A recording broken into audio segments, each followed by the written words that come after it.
Russia Ukraine இடையிலான போர் என்பது கடந்த 2022ஆம் ஆண்டு பிப்ரவரி மாதம் 6ஆம் தேதி ஆரம்பிக்கப்பட்டு தொடர்ச்சியாக அங்கே இரு நாடுகளுக்கும் இடையிலான போர் என்பது இடம்பெற்று கொண்டிருக்கின்றது. ஒரு பக்கம் ரஷ்யா உக்ரைனுடைய நிலப்பரப்புகளை ஆக்கிரமித்திருக்கின்ற நிலைமையிலே உக்ரைன் படைகள் ரஷ்யாவினுடைய எல்லைக்குள்ளே நுழைந்து கிட்டத்தட்ட 1263 சதுர கிலோமீட்டர் நிலப்பரப்பை ஆக்கிரமித்திருக்கின்றன. இந்த நிலைமையிலே அண்மையிலே இந்திய பிரதமர் நரேந்திர மோடி உக்ரைன் நாட்டுக்கான விஜயத்தை மேற்கொண்டு அங்கே பேச்சுவார்த்தைகளை மேற்கொண்டு நாடு திரும்பி இருக்கின்றார். இது ஒருபுறம் இருக்க, நேற்றைய தினம் அதிகாலையிலே ரஷ்யாவினுடைய செரடோவ் நகரத்தின் மீது, அந்த நகரத்தில் இருக்கின்ற ஒரு அடுக்குமாடி குடியிருப்பின் மீது உக்ரைனுடைய ட்ரோன்கள் தாக்குதல் நடத்தி இருக்கின்றன. இந்த தாக்குதலை தொடர்ந்து ரஷ்யா உக்ரைனுடைய 4 பகுதிகளில் நேற்று திங்கட்கிழமை இரவு தொடங்கிய தாக்குதல்களை விடிய நடத்தி இருக்கின்றது.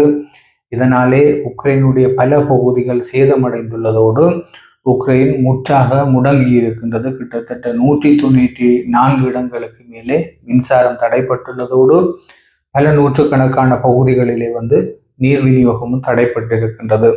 இந்த மோதல் சூழ்நிலைக்கு மத்தியிலே அமெரிக்கா ஒரு அறிவிப்பை வெளியிட்டிருக்கின்றது. இந்த அறிவிப்பை தொடர்ந்து ரஷ்யா மேலும் கோபமடைந்து உக்ரைன் மீதான தாக்குதல்களை மேலும் தீவிரப்படுத்தலாம் என்று கூறப்படுகின்றது. அமெரிக்காவினுடைய அறிவிப்பு என்ன?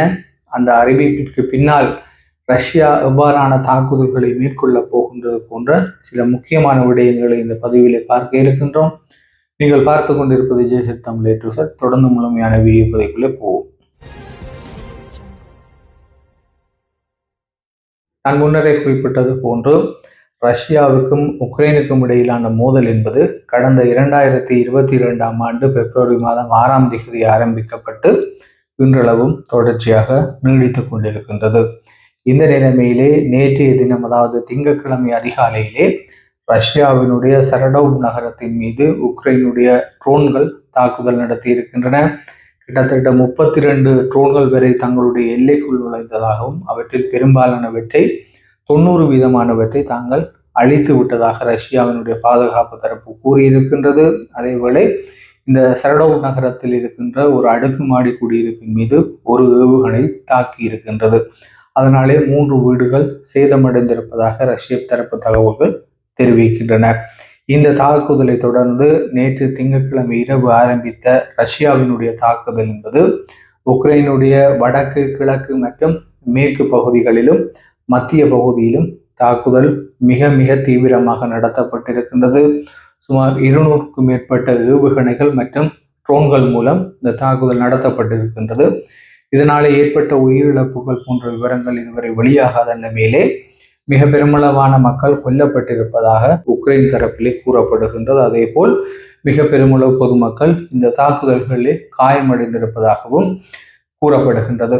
அதே நேரம் ரஷ்யாவினுடைய ஏனைய தாக்குதல்களை போன்று இதுவும் மிக மோசமான தாக்குதல் என்று உக்ரைனுடைய ஜனாதிபதி ஜெலன்ஸ்கி தெரிவித்திருக்கின்றார். ஆனால் ரஷ்யா தரப்பிலே உக்ரைன் தான் முதலிலே தாக்குதலை தொடங்கியது என்ற விடயத்தை அவர்கள் தெரிவித்திருக்கின்றார்கள். அதேவேளை இந்த தாக்குதல்களினாலே சுமார் 194 இடங்களுக்கு மேலே மின்சாரம் தடைப்பட்டுள்ளதோடு அங்கே நூற்றுக்கணக்கான பகுதிகளிலே நீர் விநியோகமும் தடைப்பட்டு உக்ரைன் ஓரளவு ஸ்தம்பித்திருப்பதாக கூறப்படுகின்றது.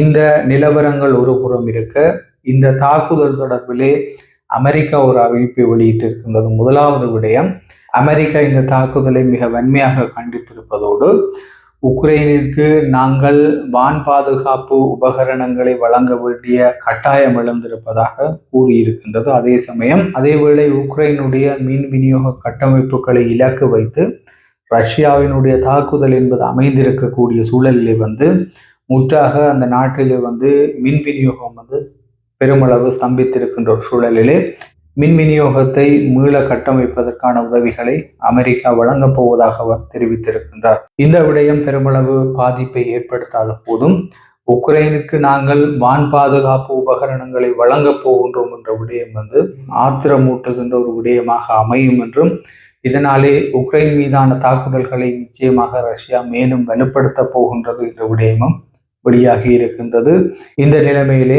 உக்ரைன் மீதான ரஷ்யாவினுடைய தாக்குதல்களாலே மிக பெருமளவு மக்கள் பாதிக்கப்பட்டிருக்கின்றனர். ஆனால் ரஷ்யாவினுடைய இந்த தாக்குதலுக்கு தாங்கள் நிச்சயமாக பழி வாங்குவோம் என்று உக்ரைன் தரப்பிலே கூறப்படுகின்றது. இதுவும் ரஷ்யாவின் கோபத்தை அல்லது ரஷ்யாவினுடைய தாக்குதல்களை மேலும் தீவிரப்படுத்தும் என்று கூறப்படுகின்றது. இதுதான் இன்றைய பதிவுடைய பிரதான விடயம். நாளை மேலும் ஒரு வீடியோ பதிவிலே சந்திப்போம். நன்றி, வணக்கம்.